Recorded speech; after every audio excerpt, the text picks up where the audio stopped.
ভয়ানক জিনের ঘটনা, জিন ছাড়ানোর সময় যেগুলো আমার সাথে ঘটেছে। আর আপনি যদি জিনগ্রস্ত রোগীদের শরীর থেকে জিন ছাড়ানোর কাজ করছেন তাহলে আপনি এক্ষুনি সাবধান হয়ে যান, কারণ এটি আপনার সাথেও ঘটে যেতে পারে। কারণ এই জিন ছাড়ানোর কাজটা হচ্ছে অরিজিনাল আগুন নিয়ে খেলা করা, কারণ জিন জাতিটাই হচ্ছে আগুন থেকে সৃষ্টি। আপনি যদি একজন জিন ছাড়ানোর তদবিরকারক কবিরাজ আমিল হয়ে থাকেন তাহলে আজকের এই ভিডিওটি আপনার জন্য অত্যন্ত গুরুত্বপূর্ণ এবং জরুরি। কেননা আজকের এই ভিডিওটি হতে আপনি এমন অভিজ্ঞতা অর্জন করে নিতে পারবেন যেগুলো কেউই আপনাদেরকে শিখিয়ে দেবে না। চলুন বন্ধুরা, দেরি না করে কি কি ঘটনা ঘটে যেতে পারে জিন ছাড়ানোর সময়ে সেদিকে আগিয়ে যাওয়া যাক। আমি হারুন রশিদ, আপনারা দেখছেন হানাফি কেল্লা মিডিয়া।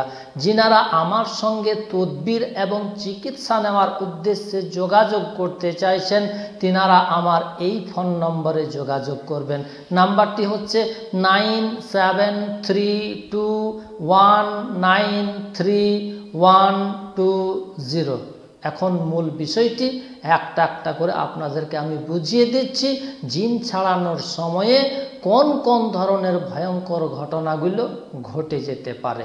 নাম্বার 1, ভয়ঙ্কর জিনের হাজিরির সময়ে, অর্থাৎ একটা রোগীর উপরে যখন জিনটা সাওয়ার হয়ে যায়, ভর করে যায়, ওই সময় বেশ কয়েকজন লোক দ্বারা ওই রোগীটাকে ভালোভাবে মজবুত করে ধরে রাখতে বলবেন।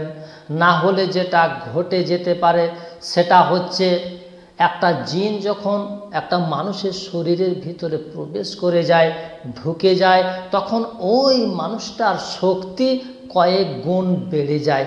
ওই সময় কিল, চড়, ঘুষি, মারামারি, দাঙ্গা হাঙ্গামা চালিয়ে দিতে পারে। এজন্যই রোগীর হাত পা কোমরে বেশ কয়েকজন লোককে ধরিয়ে রেখে তারপর আপনি এই ভয়ঙ্কর হাজিরির জিন ছাড়ানোর কাজটি করবেন। আর তা না হলে কিন্তু আপনার কপালে বিপদ, আপনাকে খেতে হবে কিল, ঘুষি, চড়, থাপ্পড়। নাম্বার 2, আমিলকে ভয় দেখানোর জন্য জিনটা রোগীর শরীরের ভিতরে ভর করে করেই বিকট ধরনের চিৎকার চেঁচামেচি শুরু করে দেবে এবং আমিলকে বলবে, তুই এখান থেকে চলে যা, তুই আমার কিছুই করতে পারবি না, তোর আমি শেষ দেখা দেখে নেব, এই জিনটাকে ছাড়িয়ে তারপর তুই যাবি কোথা।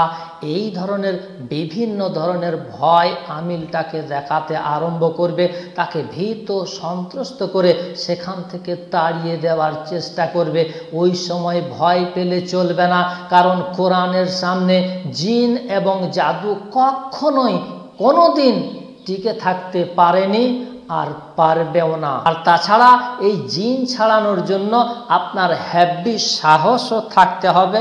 আপনার যদি সাহস না থাকে তাহলে আপনি এই কাজে হাত লাগাতে আসবেন না। নাম্বার 3, সবচাইতে যেটি ভয়ঙ্কর ঘটনা সেটা হচ্ছে রোগীর ভিতরে থাকা ওই জিনটা যদি জাদুকর জিন হয় তাহলে রোগীর শরীরে হাজির হয়ে হয়ে আমিলকেই কিন্তু বিরাট ধরনের জাদু করে দেবে এবং সেই জাদুর প্রভাবের কারণে তার মাথাতে প্রচণ্ড পরিমাণে বেদনা আরম্ভ হয়ে যাবে, যন্ত্রণা আরম্ভ হয়ে যাবে।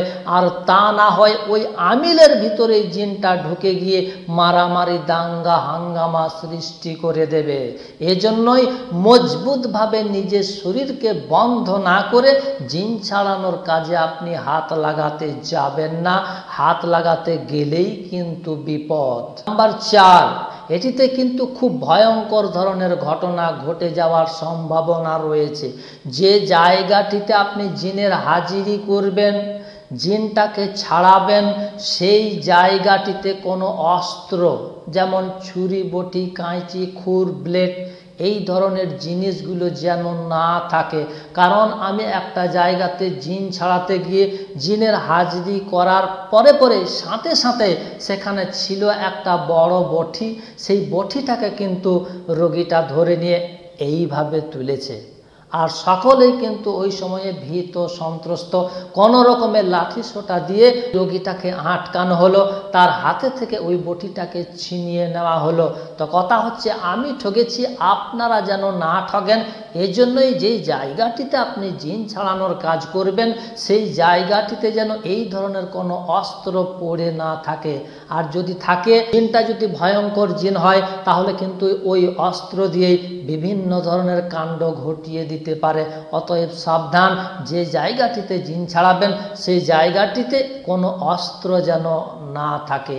এই ধরনের নিত্য নতুন ভিডিও দেখার জন্য আমার চ্যানেলটিকে আপনি এক্ষুনি সাবস্ক্রাইব করে পাশের বেল বাটনটিকে দাবিয়ে রেখে দিন। বন্ধুরা, এই ছিল আজকের মূল্যবান 4টি পয়েন্ট। দেখা হবে পরবর্তী আবার অন্য কোনো ভিডিওতে ইনশাআল্লাহ। সে পর্যন্ত আপনারা সকলেই ভালো থাকুন, সুস্থ থাকুন। ধন্যবাদ।